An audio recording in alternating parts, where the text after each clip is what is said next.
नमस्कार दोस्तों। Corona virus देश में बहुत तेजी से फैल रहा है और हम सभी की जान के लिए बहुत बड़ा रिस्क हो चुका है। किसी भी रिस्क पर हमें काबू पाना है तो हमें उस पर कंट्रोल्स अप्लाई करने होते हैं। तो क्या राज्य और केंद्र सरकारें ये इस कंट्रोल्स पर काम कर रही है? अगर वो काम कर रही होती तो इतनी जानें नहीं जाती होती। जब युद्ध काल होता है उसमें अगर हमें कम खून बहाना है तो हमें शांतता काल में ज़्यादा से ज़्यादा पसीना बहाना होता है। लेकिन राज्य और केंद्र सरकारें, स्थानीय प्रशासन इसमें फेल हो चुकी है, इसीलिए इन मौत का आंकड़ा बढ़ रहा है। ऑक्सीजन की कमी की वजह से लोग मर रहे हैं, इसके पूरी जिम्मेदार स्थानीय प्रशासन, राज्य सरकारें और केंद्र सरकारें है। ब्यूरोक्रेसी इसकी सबसे ज़्यादा जिम्मेदार है क्योंकि असली इम्प्लीमेंटेशन जो है वही करती है। तो ये सब इनके लिए जिम्मेदार है। तो कोरोना के नाम पर हम देख रहे हैं कि जो राजनीति हो रही है, जो मौत का आंकड़ा बढ़ रहा है, इसके लिए ब्यूरोक्रेसी सबसे ज़्यादा जिम्मेदार है। रेमडेसिविर इंजेक्शन का ब्लैक मार्केटिंग हो रहा है। मैंने सरकार को कहा था कि आप हमारी पुणे में जो हिंदुस्तान एंटीबायोटिक्स कंपनी है, जो भारत की सबसे बड़ी सरकारी कंपनी है जो इंजेक्शंस और दवाई बनाती है, उसको आप रेमडेसिविर जैसे इंजेक्शंस का जो केमिकल सॉल्ट कॉम्पोजिशन है, जिसे जेनरिक मेडिसिन कहते हैं, या फिर अन्य जो दवाइयाँ है कोरोना के लिए या फिर अन्य जीवनावश्यक दवाइयाँ, उसे बनाने के लिए इस कंपनी को फिर से शुरू करें। पिछली सरकारों ने और इस सरकारों ने भी पिछले कई दशकों से इस कंपनी को बंद रखा है। इसे फौरन चालू करके यहाँ पर अगर दवाई बनेगी तो कम से कम कीमत में सरकार को मिलेगी और बाहर जो प्राइवेट कंपनियाँ लूट रही है ये हमें नहीं देखना पड़ता। जब पब्लिक ने आवाज़ उठाई तो आपने देखा फौरन केंद्र सरकार ने 50 से 70% तक रेमडेसिविर की कीमतें कम की। यानी इनका प्रॉफिट मार्जिन कितना बड़ा होता है इसका अंदाज़ा हमें आना चाहिए। प्रोडक्शन कॉस्ट कितनी कम है और ये असल में कितनी ज़्यादा कीमत में ये इंजेक्शन हमें बेच रहे हैं, इसका अंदाज़ा हमें आना चाहिए। फिर वैक्सीन का भी है। हमने पिछले साल ही केंद्र सरकार को कहा था और राज्य सरकार की भी कि पुणे और मुंबई में जो भारत की सबसे बड़ी सरकारी वैक्सीन बनाने वाली हाफकिन इंस्टीट्यूट है, उसे आप ऑर्डर दो कि ये वैक्सीन बनाए। लेकिन उन्होंने पुणे की एक प्राइवेट कंपनी को ऑर्डर दिया, जो अब राज्य सरकार को 400 रुपये में, प्राइवेट कंपनियों को 600 रुपये में और केंद्र सरकार को सिर्फ 150 रुपये में वैक्सीन देने का ऐलान कर चुके हैं। ऐसा भेदभाव क्यों? जो वन नेशन वन रेट क्यों नहीं? तो केंद्र सरकार को अगर 150 रुपये में दे रही है तो बाकी को भी उसी रेट में मिलना चाहिए। लेकिन ये प्राइवेट कंपनियां अक्सर मुनाफेखोरी के लिए ऐसे जनता को लूटती है। इसलिए सरकार को सबक सीखना चाहिए और हाफकिन जैसी इंस्टीट्यूट को ही बढ़ावा देके और मजबूत करना चाहिए, इसलिए कि हमें कम से कम कीमत में तो सरकार का पैसा कम जाके हमें अच्छी टॉप क्वालिटी दवाइयाँ सरकारी कंपनी से मिले। सबसे बड़ा कंट्रोल जो सरकार को अप्लाई करना चाहिए था वो था कि सभी जगह सरकारी अस्पताल खोले जाए। लेकिन पिछले 13 महीने से कोरोना वायरस का चल रहा है, लेकिन कितनी जगह पर सरकारी अस्पताल खोले गए, कितनी जगह पर सरकारी मेडिकल कॉलेज बनाए गए। हर तालुका स्तर पर एक सरकारी मेडिकल कॉलेज चाहिए। क्या इन्होंने वो बनाया? नहीं बनाया।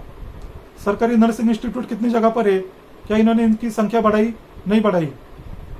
सरकारी डॉक्टरों की संख्या बढ़ानी चाहिए थी, नर्सेस की संख्या बढ़ानी चाहिए थी, सरकारी स्कूल भी बढ़ाने चाहिए थे, क्योंकि आपातकाल में ये स्कूल सरकार को क्वारंटाइन सेंटर या फिर जंबो कोविड सेंटर की तरह से वापरने के लिए काम में आते। लेकिन ये सब इन्होंने नहीं किया।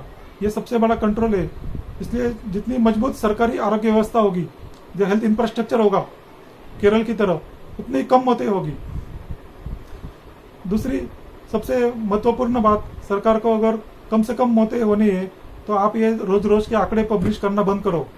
कौन से गांव में कितने पेशेंट मिले, तालुका स्तर पर कितने मिले, शहर में कितने मिले, राज्य में कितने मिले, देश में कितने मिले, ये क्या जरूरत है रोज रोज ये आंकड़े पब्लिश करने की? इससे जनता घबरा रही है। आप ये फौरन बंद करो। मैंने बार बार ईमेल लिखे सरकार को कि ये फौरन बंद करो। इसकी वजह से लोग मर रहे हैं, क्योंकि लोगों के मन में डर पैदा हो गया है। जो आदमी डरता है उसकी इम्यूनिटी काम नहीं करती है, अच्छी दवाइयाँ उसके ऊपर काम नहीं करती है। आप इसके बारे में यूट्यूब पर वीडियो देख लो, सर्च करो, fear causes immunity to lower और तो रिडक्शन इन द इम्यूनिटी आपको मिल जाएंगे। इसलिए अगर ये डर लोगों के मन से गया तो लोगों को पता चलेगा कि डर के आगे जीत है। ये डर एक व्यापार की तरह काम करता है। तो सरकार को फौरन चाहिए, अगर उनकी मंशा अच्छी है, अगर सच्ची है, तो उनको फौरन ये आंकड़े पब्लिश करना बंद कर देना चाहिए। 100 से ज़्यादा अन्य प्रकार की बीमारियां है, क्या उनके आंकड़े आप पब्लिश करते हो? नहीं करते हो। तो फिर इसी बीमारी का आंकड़ा क्यों पब्लिश कर रहे हो? क्या साध्य हो रहा है इससे? लोगों को घबराने की जगह कुछ नहीं हो रहा है। एक पीक आएगा तब तक आंकड़े बढ़ेंगे, उसके बाद आंकड़े कम होंगे। आप अपने पास रखो, उसके लिए जो इंफ्रास्ट्रक्चर मैन पावर आप यूज कर रहे हैं वो अन्य जरूरी कामों पर लगाओ। क्यों आप आंकड़े कलेक्ट कर रहे हो? और कोई भी मौत हो आप कोरोना के अंदर डाल रहे हो, इससे कोरोना का मौत का आंकड़ा बढ़ रहा है। कोरोना की भारत में जो मृत्यु दर है, जो मॉर्टेलिटी रेट है, वो सिर्फ 0.1% है। यानी अगर 1000 लोगों को हो रहा है तो सिर्फ एक जान जा रही है। इस एक जान को भी बचाने के लिए सरकार ने काम करना चाहिए। लेकिन खेद से हमें यह कहना पड़ रहा है कि राज्य और केंद्र सरकारें दोनों इस पर काम नहीं कर रही है। वो सिर्फ लॉकडाउन जैसे पर्याय अवलंब करके जनता को बेवकूफ़ बना रही है, जिससे सिर्फ गरीब मध्यम वर्गीय व्यापारी, दुकानदार, हाथ पर जिनका पेट है, इन सब का नुकसान हो रहा है। महाराष्ट्र सरकार ने 5000 करोड़ का पैकेज घोषित किया है लॉकडाउन में रिक्शा वाले या फिर अन्य जो रजिस्टर्ड गरीब लोग हैं उनके लिए। इस 5000 करोड़ में कम से कम 100 बड़े अस्पताल होते। पिंपरी में जो ICM है या फिर पुणे में जो ससून अस्पताल है, ऐसे 100 अस्पताल आराम से हो जाते।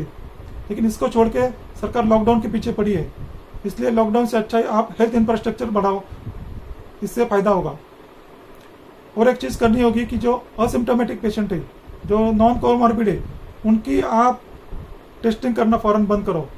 इससे क्या होगा कि जिनको असली ज़रूरत है उन लोगों की टेस्टिंग जल्दी होगी और वो फौरन अस्पताल पहुंचेंगे, बेड उनके लिए उपलब्ध होंगे। असिम्टोमेटिक पेशेंट्स की टेस्टिंग करके आंकड़ा बढ़ रहा है। आप कल अगर टेस्टिंग की संख्या बढ़ाते हो, अपना आंकड़ा अपने आप बढ़ेगा। क्योंकि RT-PCR टेस्ट है या फिर रैपिड टेस्ट है, ये फुल प्रूफ नहीं है, ये सरकार खुद जानती है। ये 100% फुल प्रूफ नहीं है। इसलिए इस पर ज़्यादा भरोसा करने से अच्छा है आप हेल्थ इंफ्रास्ट्रक्चर बढ़ाओ। जो बीमार पड़ रहे हैं उसको अच्छा उपचार दो, उसको ऑक्सीजन मिले ये देखो, बेड मिले ये देखो, अन्य कोई दवाई या उपचार मिले ये देखो। इससे कम से कम मौतें होंगी। ये छोड़ के आप लॉकडाउन के पीछे पड़े हो। और जो मास्क नहीं पहन रहा है उसको आप 1000 रुपये, घर से बाहर निकले 10,000 रुपये फाइन। ये कौन सा राज है? ये कौन सा पुलिस राज चल रहा है? किसी के पास मास्क नहीं है तो आप उसको फौरन मास्क दो और उसको नॉमिनल 50-100 रुपये फाइन लगाओ। जैसे 1000, 10,000 रुपये फाइन लगा कि आप क्यों लूट रहे हैं जनता को?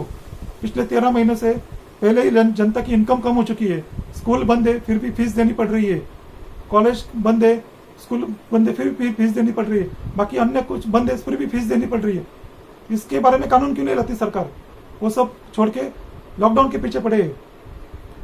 न्यूमोनिया है, TB है, कैंसर है, हाई BP है, हार्ट अटैक है, किडनी फेलियर है, इससे हर साल लाखों लोग मर रहे हैं।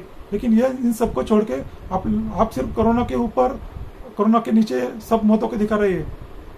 एक आंकड़ेवारी फेसबुक पर मैंने कल देखी डॉक्टर कपिल खान की, कि पिछले साल में 2020 में 1.5 लाख लोग मरे हैं कोरोना से। जो आंकड़ा भी फर्जी लगता है क्योंकि हर मौत आप कोरोना के अंदर डाल रहे हो और नॉन कोरोना की वजह से 1 करोड़ लोग की मौत हो गई है। तो इससे दिखता है कि मॉर्टेलिटी रेट कितना कम है। इसलिए सरकार को हेल्थ इंफ्रास्ट्रक्चर बढ़ाने पर ऊपर काम करना चाहिए और सब लोगों को बताना चाहिए कि डरो मत, डर के आगे जीत है। और आप आंकड़े पब्लिश करना बंद करो और हेल्थ इंफ्रास्ट्रक्चर बढ़ाओ, मेडिकल कॉलेजेस बढ़ाओ, सरकारी डॉक्टरों की संख्या बढ़ाओ, नर्सेज की संख्या बढ़ाओ। हर तालुका स्तर पर एक सरकारी मेडिकल कॉलेज होना चाहिए। वहाँ से सरकारी डॉक्टर हमको ज़्यादा मिलेंगे और कम से कम पैसे में वो डॉक्टर बनेंगे। जो अगर वो प्राइवेट इंस्टीट्यूट, प्राइवेट कॉलेज में 50 लाख या 1 करोड़ दे के कोई डॉक्टर हो रहा है तो जाहिर है वो जिंदगी भर लूटने का काम करेगा। इसलिए अच्छा है कि आप सरकारी डॉक्टरों की संख्या बढ़ाओ, सरकारी मेडिकल कॉलेज बढ़ाओ, जहाँ से हर साल 1 लाख रुपए में फीस देकर कोई अगर 5 लाख में डॉक्टर हो गया तो वो जनता की जरूर सेवा करेगा और जनता को लूटेगा नहीं। इस बुनियादी सुविधाओं पर सरकार को काम करना चाहिए, ये विनती है। धन्यवाद।